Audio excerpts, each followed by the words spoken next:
உப்பு இந்த உலகத்தில் நம்ம யார் சொன்னான்னு தெரில, உப்பில்லா பண்டம் குப்பையிலேன்னாங்க. அந்த பொருள் நல்லா தெரிஞ்சுக்கணும். உப்பில்லா பண்டம் குப்பையிலேன்னா அதுக்கு எல்லா பண்டத்துலேயும் உப்பு போடு, இல்லைன்னா குப்பையில் போடுன்னு அர்த்தம் கிடையாது. உப்பு போடலைன்னா சில காலம் கழித்து அது கெட்டு போய்விடும். கெட்டு போனால் அதை நீ குப்பையில் தான் போடணும். அப்போ எந்த பொருளை நீ சேமித்து வைக்கணுமோ அந்த பொருளுக்கு நீ உப்பு போட்டுக்கோன்னு அர்த்தம். அதுக்காக எல்லாத்துலேயும் உப்பு போட்டு நிலைமை என்ன தெரியுமா? இன்னைக்கு உலக சுகாதார நிறுவனம் ஒரு நாளைக்கு 4 கிராம் தான் உப்பு சாப்பிட சொல்லியிருக்கு. ஒரு நாளைக்கு 4 கிராம். நம்ம எல்லாரும் எவ்வளோ சாப்பிட்றோம் தெரியுமா? ஒரு நாளைக்கு குறைந்த அளவு 8 கிராம் சாப்பிட்றோம், டபுள் மடங்கு. அதுக்கு வேற தெரியாமல் கொஞ்சம் உப்பு குறைஞ்சேன்னா வீட்டம்மா அப்படி முறைக்கிறது, அப்படியே உப்பு சொரணை இல்லாதவன் ஆக்கிடுறேன்னு நினச்சியா அப்படின்னு சண்டை போடுறது. ஊறுகாய் இல்லாமல் நான்லாம் மோர்ச்சோறு சாப்பிட மாட்டேன் சார், அது சில குரூப்பு. தயவு செய்து உப்பை தயவு செய்து குறைங்கள். ஊறுகாயெல்லாம் வேண்டாம், தொக்குலாம் வேண்டாம். வெளிநாடுகள்லாம் என்ன பிரச்சனைன்னா, இங்கேருந்து அத்தனை ஸ்வீட் ஸ்டால்லையும் விற்கிறாங்க இல்லையா, அதில் இருக்கக்கூடிய தொக்கை பாட்டிலாக வாங்கி அடுக்கி வச்சுருக்காங்க.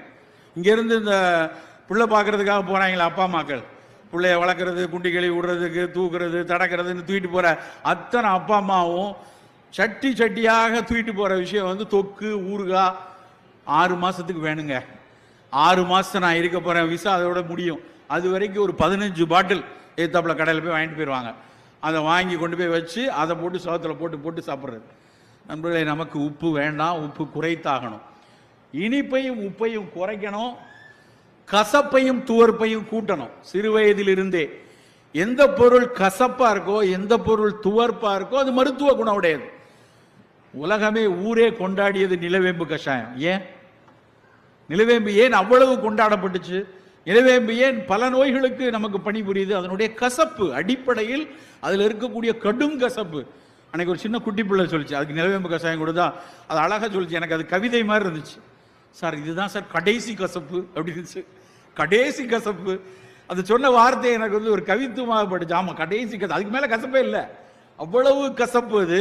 ஆனால் அவ்வளவு கசப்பு இருக்கிற பொருளில் தான் ஆண்ட்ரோகிராஃபிஸ் பானிகுலேட்டா, அந்த ஆண்ட்ரோகிராஃபின், பானிகுலேட் ஏ, பானிகுலேட் பி, இது எல்லா ஆல்கலைடும் தான் வைரோஸ்டாட்டிக்காக இருக்குது, இம்யூன் என்ஹான்ஸ்மெண்ட் கொடுக்குது, காக்ஸ்2 பிளாக்கராக இருக்குது, ஹெப்படோடாக்சிட்டி வராமல் இருக்குது. எத்தனை ஆய்வுகள் இன்றைக்கு கண்டுபிடிச்சிருக்காங்க.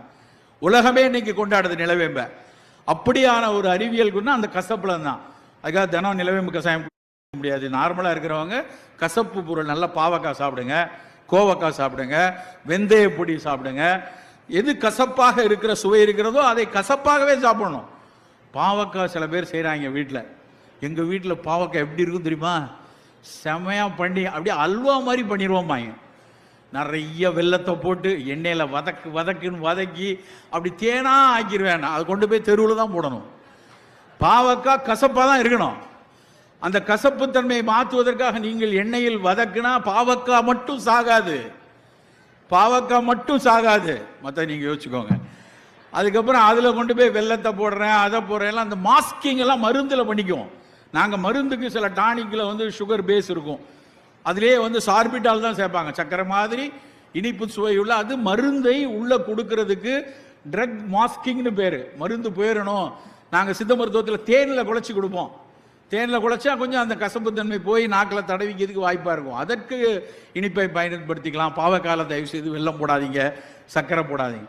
கசப்பு துவர்ப்பு அதே மாதிரி வாழைப்பூ, வாழைத்தண்டு, இந்த துவர்ப்பு சுவை உள்ள எல்லாமே நம்ம உடல்ல இருக்கக்கூடிய கெட்ட திசுக்களை எல்லாம் சுருக்கக்கூடியது. துவர்த்தல் தமிழாசிரியர்களுக்கு தெரியும். துவர்த்தல் அப்படின்னா உலர்தல், ட்ரை ஆகும். அதனால தான் புளி துவர் விஞ்சிக்கின் வாதம்னா.